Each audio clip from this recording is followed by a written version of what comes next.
Welcome to the Arizona Wildcat Show, brought to you by Fry's Food Stores. I'm Star Sports Editor Ryan Finley here with Zach Rosenblatt. Zachy, NBA draft coming up here on June 25th. The last best Arizona Wildcat taken in the draft is Derrick Williams, went number 2. Is a guy who probably has had some unfulfilled NBA dreams so far. I know that you're writing about him coming up. What's your takeaway on him? I just think he was one of those guys that was trapped without a position. He was, you know, in college he was able to play the 4 and the 5. He could shoot the ball pretty well from the college 3, and he was more athletic than a lot of the guys he was going against. When he's in the NBA, he's definitely not a 5. He's not quite strong enough in the low post to play 4, but he's not quite athletic or good at shooting from NBA range to play as a 3. He has some highlight reel dunks, but that's pretty much what he's been relegated to. Well, yeah, and he's bounced around a little bit. I mean, this is his rookie year deal is coming up. He will be a free agent. You know, played in Minnesota, who drafted him number 2 after Kyrie Irving went number 1. He never got a fair shot with Minnesota. Never really got a fair shot at Minnesota. Got traded to Sacramento. Played a little bit more there, but maybe not enough to showcase himself as a premier free agent. Where do you see him? What kind of player does he remind you of going forward? How do you think he will find his way in the NBA?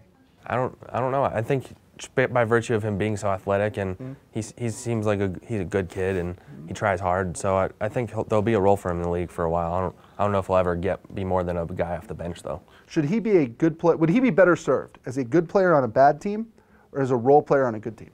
For his own sake, he should be so people can see what he's capable. I don't know if anybody knows what he's capable of in the NBA because he hasn't really either had a chance of showing it or shown it. So if he went to the Sixers and was able to take 15 shots a game and show what he's capable of or not capable of, I think that would be better for his path in the NBA, I think. Absolutely. And let's not overlook exactly what made Derrick Williams the number 2 overall pick. Had, you know, you could make the argument one of the greatest seasons in Arizona Wildcats history. Especially because how unexpected it was. Right, how unexpected it was. Led the U of A to the Elite 8 where they lost to Connecticut.